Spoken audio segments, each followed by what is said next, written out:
सुगम लर्निंग चॅनलमध्ये आपले स्वागत। आज आपण बुद्धिमत्ता म्हणजेच मानसिक क्षमता कसोटी यातील जो पाठ्यभाग अभ्यासतो आहोत तो आहे लपलेली आकृती ओळखणे।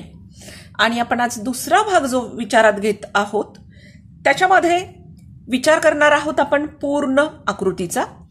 तर या पाठ्यभागावरती जो प्रश्न विचारला जातो तो असतो, खालील प्रश्न आकृतीत कोणत्या पर्यायातील आकृती लपली आहे ते शोधा। किंवा दुसऱ्या प्रकारे प्रश्न विचारला जातो, खाली प्रत्येक प्रश्नात एक गुंतागुंतीची आकृती दिली आहे, त्या आकृतीत कोणत्या पर्यायातील साधी आकृती दडली आहे ते शोधा। आपण प्रश्नांकडे वळणारच आहोत, पण तत्पूर्वी तुम्ही सुगम लर्निंग चॅनलला पहिल्यांदा भेट देत असाल किंवा चॅनल अद्याप सबस्क्राइब करायचं राहून गेलं असेल तर चॅनल जरूर सबस्क्राइब करा। व्हिडिओ आवडला तर लाईक करा, आपल्या मित्रमैत्रिणींसोबत शेअर देखील करा। वळूयात प्रश्न पहिला। या प्रश्नामध्ये जी गुंतागुंतीची आकृती आपल्याला दिलेली आहे त्यामध्ये पर्याय 1, 2, 3 आणि 4 पैकी कोणती आकृती असेल हे शोधण्यासाठी आपण पहिल्या पर्यायाकडे जाऊयात। पहिल्या पर्यायामध्ये पहा, इथे एक छोटासा त्रिकोण दिसतो आणि तसा त्रिकोण या आकृतीत कुठेही नाही, म्हणून पर्याय 1 हे आपलं उत्तर नाही। पर्याय 2 मध्ये हे जे एकमेकात अडकलेले त्रिकोण आहेत ते देखील आपल्या आकृतीत दिसत नाहीत, म्हणून पर्याय 2 उत्तर नाही। पर्याय 3 प्रमाणे रचना दिसते का पाहूयात आपण आता। इथे पहा, या पद्धतीचं उभी रेषा, आडवी रेषा, खालच्या बाजूला गेलेली रेषा आणि या पद्धतीचा आकार इथे मिळाला आणि त्याला जोडलेला हा त्रिकोण जो छायांकित करून दाखवला तो, म्हणजे याप्रमाणे रचना आपल्याला इथे मिळालेली आहे, म्हणून पर्याय 3 हे आपलं उत्तर आहे। या प्रश्नामध्ये आपण पर्यायांचा विचार करताना पहिल्या पर्यायाकडे जाऊयात। इथे हा वक्रभाग दिसतो आहे पहा, असाच वक्रभाग आपल्याला आकृतीमध्ये पण इथे दिसतोय, तर तो आपण विचारात घेऊयात। हा वक्रभाग, या वक्रभागानंतर ही आडवी रेषा इथे जी पर्यायात दिली तशी आडवी रेषा इथे आपल्याला दिसते आहे आणि हा तिरका भाग देखील आपल्याला दिसतो आहे, म्हणजे पर्याय 1 मध्ये असलेली आकृती या आकृतीत दडलेली आहे हे आपल्या लक्षात येतं, म्हणून पर्याय 1 हे आपलं उत्तर आहे। आता पर्याय 2, 3 आणि 4 का नाही त्याचा विचार करूयात। पर्याय 4 मध्ये जो त्रिकोण दिलाय तो थोडासा तिरका आहे आणि असा तिरका त्रिकोण आपल्या आकृतीमध्ये कुठेही नाही, म्हणून पर्याय 4 नाही। हा 3 मधला जो त्रिकोण आहे त्याच्या हे 2 रेषाखंड तिरके आहेत, पण आकृतीतील सर्व त्रिकोण साधारणपणे एकतर या पद्धतीचे आहेत किंवा या त्रिकोणाचा विचार केला तर तो या पद्धतीचा आहे, पण अशा पद्धतीची मोठी रचना आकृतीमध्ये नाही। आणि हा जो भाग इथे दिलेला आहे अशी रचना सुद्धा आकृतीमध्ये आपल्याला सहज सापडत नाही। आता तुम्ही म्हणाल की इथे हे सापडतंय, परंतु हा जो अंतर सोडलेला भाग आहे त्यापेक्षा इथे कमी अंतर सुटलेलं होतं, म्हणून पर्याय 2 हे सुद्धा उत्तर नाही। या आकृतीमध्ये 1, 2, 3 आणि 4 पैकी कोणती आकृती दडलेली आहे हे आपल्याला शोधायचं आहे। आता सहजपणे आपण या आकृतीचं निरीक्षण करूयात। या पद्धतीचा त्रिकोण, तर असा त्रिकोण आपल्याला इथे दिसत नाही, पण सगळ्यात महत्वाचं ही जी रचना आहे पहा, समांतरभुज चौकोन, तसा या आकृतीत तयार झालेला नाही, म्हणून पर्याय 1 हे आपलं उत्तर नाही। त्यानंतर या पद्धतीचा पतंग, आडवा किंवा उभा, हा पतंग आहे, असा पतंग या आकृतीत कुठेही तयार झालेला दिसत नाही, म्हणून पर्याय 2 हे आपलं उत्तर नाही। या पद्धतीची रचना मिळते का शोधूयात आपण आता। समजा आपण हा भाग विचारात घेतला, त्यानंतर हा उभा रेषाखंड विचारात घेतला, हा पूर्ण उभा रेषाखंड विचारात घेतला आणि हा तिरका रेषाखंड विचारात घेतला, तर इथे आपल्याला एक समलंब चौकोन याच पद्धतीचा मिळतो आणि म्हणून ही आकृती इथे दडलेली आहे, म्हणून पर्याय 3 हे उत्तर। या चौथ्या प्रश्नामध्ये जी आकृती दिलेली आहे त्यामध्ये या पर्यायांपैकी कोणता पर्याय सुयोग्य आहे की जी आकृती दडलेली आहे. आता पहिल्या पर्यायामध्ये हा जो आकार दिसतोय कोन आणि अर्धवर्तुळ, तर अशी रचना मूळ प्रश्न आकृतीमध्ये नाही, म्हणून पर्याय 1 हे उत्तर नाही. या पद्धतीचा समांतरभुज चौकोन आपल्याला आकृतीत दिसतो आहे, पण हा जो रेषाखंड जोडलेला आहे तो इथे जोडलेला नाही, म्हणून पर्याय 2 हे सुद्धा उत्तर नाही. पर्याय 3, इथे हे अर्धवर्तुळ आहे आणि हा रेषाखंड इथे पुढे. या पद्धतीने जर आपण विचार केला तर पर्याय 3 प्रमाणे आकृती या प्रश्नामध्ये दडलेली अगदीच गुंतागुंतीची आकृती आपल्याला दिलेली आहे. आता या प्रश्नासाठी आपण पहिल्या पर्यायापासून विचार करू. जर आपण हा भाग विचारात घेतला, पहा,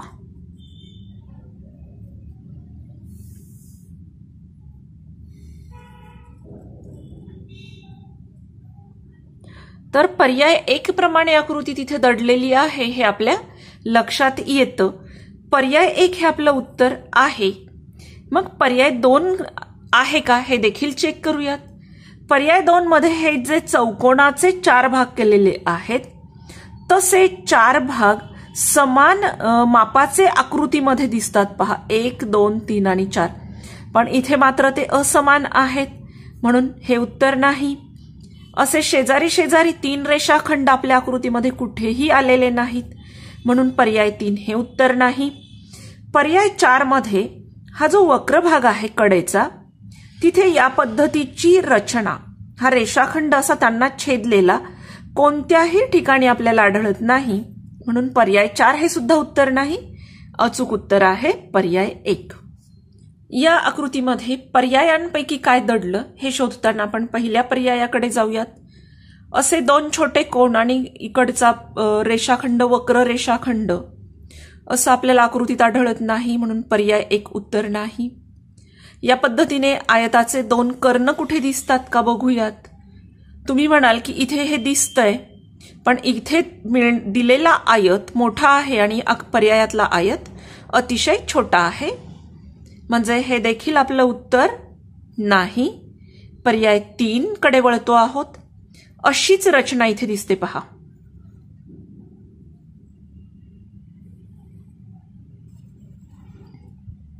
अगदी तंतोतंत रचना इथे दिलेली आहे, म्हणून पर्याय 3 हे आपलं अचूक उत्तर. या आकृतीमध्ये या 4 पर्यायांपैकी दडलेली आकृती आपल्याला शोधायची आहे. आता अगदी आधीच्या आकृत्यांप्रमाणे सरळ सरळ उत्तर आपल्याला मिळेल असं नाही, थोडं बारकाईनं विचार करावा लागेल कदाचित. असा आयत आणि चौरस एकमेकांमध्ये गुंतलेले ज्या पद्धतीचे आहेत तसं दिसतं का, पहा. आता तुम्हाला असं जाणवेल की इथे हा आयत आहे आणि हा चौरस आहे, मग पर्याय ए उत्तर नाही हे लक्षात घ्या, कारण हा जो आयत आहे तो चौरसाच्या बाबतीत या ठिकाणी त्या आयताच्या शिरोबिंदूंमधून चौरसाच्या बाजू गेलेल्या आहेत, तसं इथे त्या आयताच्या शिरोबिंदूंमधून गेलेल्या नाहीत, म्हणून पर्याय ए हे आपलं उत्तर नाही. बीचा जर विचार केला तर असा चौरस आपल्याला कुठेही सापडत नाही की ज्याची एक बाजू पुढे वाढवलेली आहे आणि या पद्धतीचं जोडलेलं आहे, म्हणून पर्याय बी उत्तर नाही. पर्याय सीचा जर विचार केला तर असे 2 छोटे आयत आपल्याला आकृतीमध्ये दिसत नाहीत, म्हणून पर्याय सी उत्तर नाही. पर्याय आहे डी. आता तो अचूक आहे का चेक करूयात. पहा, हा आयत दिसला आपल्याला इथे. हा आयत आपण विचारात घेतला, त्यानंतर हा रेषाखंड, या बाजूचा 1 आणि या बाजूचा 1, त्यानंतर तिरका रेषाखंड म्हणजे हा, आणि त्यानंतर हा एक रेषाखंड आणि हा रेषाखंड. ही जी रचना आपल्याला इथे मिळालेली आहे ही पर्याय डी प्रमाणे आहे, म्हणून पर्याय डी हे अचूक उत्तर. या प्रश्नाचं उत्तर शोधण्यासाठी आपण पहिल्या पर्यायाकडे जाऊयात. अशी रचना आपल्याला सापडते का पाहूयात बरे. तिरका रेषाखंड, पुन्हा तिरका रेषाखंड, या पद्धतीचं. आता कदाचित अगदी अशी रचना आपल्याला सरळ असं इथे पाहिल्यानंतर मिळेलच असं नाही. या आधीच्या प्रश्नामध्ये आपण जसा थोडासा वेगळा विचार केला होता तसा वेगळा विचार करणं आपल्याला इथे भाग पडणार आहे. तर साधारण असा एक छोटा रेषाखंड आणि त्याच्या शेजारी कोण तयार होईल असा रेषाखंड आपल्याला मिळतो का? इथे पहा रचना तशी मिळते आपल्याला. हा कोण आपल्याला इथे मिळाला, नंतर हा जो रेषाखंड होता तो इथे मिळाला आणि याच लाईन पर्यंत हे जर मागे वाढवलं असं तर आपल्याला रचना मिळते. म्हणजे बघा इथे कसा आकार तयार झाला, असं मागे गेलोय, इथेपर्यंत पुढे आलो आणि या पद्धतीचा आकार 1, 2, 3 आणि 4. सेम अशीच रचना पर्याय ए मध्ये आहे, फक्त इथे तिरकी आहे आणि इथे थोडीशी ती 40 अंशापर्यंत ती उजवीकडे फिरवलेली आहे आणि म्हणून आपलं उत्तर आहे पर्याय ए. या गुंतागुंतीच्या आकृतीमध्ये यापैकी काय दडलेलं आहे ते शोधूयात. सर्वात पहिल्या पर्यायाकडे जाऊयात. या पद्धतीचा आकार जर बघण्याचा प्रयत्न केला तर असा तिरका रेषाखंड आपल्याला आकृतीत सापडतोय, पण या बाजूचा तिरका रेषाखंड कुठेही सापडत नाही, म्हणून पर्याय ए हे उत्तर नाही. पर्याय बी मध्ये पण इकडे तिरका रेषाखंड बऱ्यापैकी मोठा आलेला आहे आणि तो आकृतीमध्ये नाही, म्हणून पर्याय बी देखील उत्तर नाही. आता पर्याय सी कडे वळूयात. या पद्धतीची रचना, अगदी छोटासा तिरका रेषाखंड उजवीकडून डावीकडे खालच्या बाजूला आपल्याला इथे दिसतोय, म्हणून या रेषाखंडाचा विचार केला आपण तर इथे सरळ खालच्या बाजूचा हा रेषाखंड आपल्याला मिळाला. त्यानंतर हा भाग आपल्याला इथे मिळाला या पद्धतीचा. त्यानंतर हा तिरका भाग इथे असलेला तोही मिळाला आणि हाही रेषाखंड इथे आपल्याला मिळाला. म्हणजे सेम अशी रचना इथे आहे. 1, 2, 3, 4 आणि 5. तर पर्याय सी हे आपलं उत्तर आहे.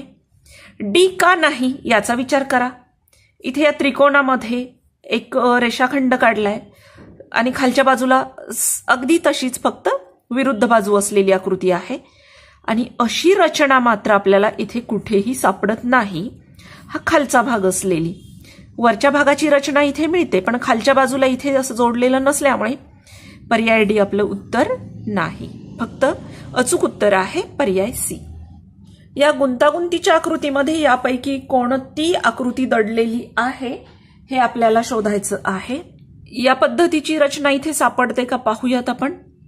इथे ज्या पद्धतीचा आकार आहे तसा आकार इथे नाही, कारण हा रेषाखंड अतिशय जास्त तिरका आहे आणि इथे विचार केला तर हा सलग नाही, म्हणून पर्याय ए हे उत्तर नाही.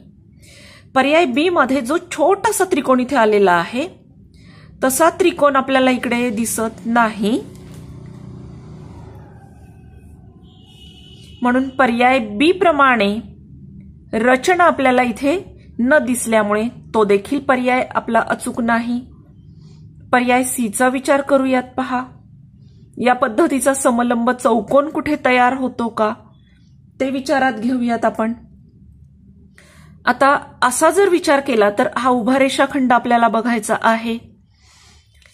सरळ सरळ पाहिलं तर तुम्हाला ते जाणवणार नाही, परंतु इथे पहा, हा रेषाखंड, हा तिरका रेषाखंड आणि हे 2 रेषाखंड याच्यामुळे इथे एक समलंब चौकोन तयार झालेला आहे आणि इथे जसा डावीकडे त्रिकोण दाखवलाय तसा त्रिकोण इथे तयार झालाय. म्हणजे या प्रश्न आकृतीत तयार झालेली आकृती या पद्धतीची आहे आणि ती जर आपण थोडीशी अशी फिरवली 90 अंशामध्ये तर आपल्याला पर्याय सी प्रमाणे आकृती मिळते, म्हणून पर्याय सी हे आपलं अचूक उत्तर आहे. असे वेगवेगळे प्रश्न समाविष्ट केलेला व्हिडिओ तुम्हाला निश्चितच आवडलेला असेल. आवडला असेल तर पुन्हा एकदा सांगते, जरूर लाईक, शेअर आणि सबस्क्राईब करा. पुन्हा भेटूयात वेगळ्या पाठ्यघटकासह पुढील व्हिडिओमध्ये. तोपर्यंत बाय बाय आणि थँक्यू.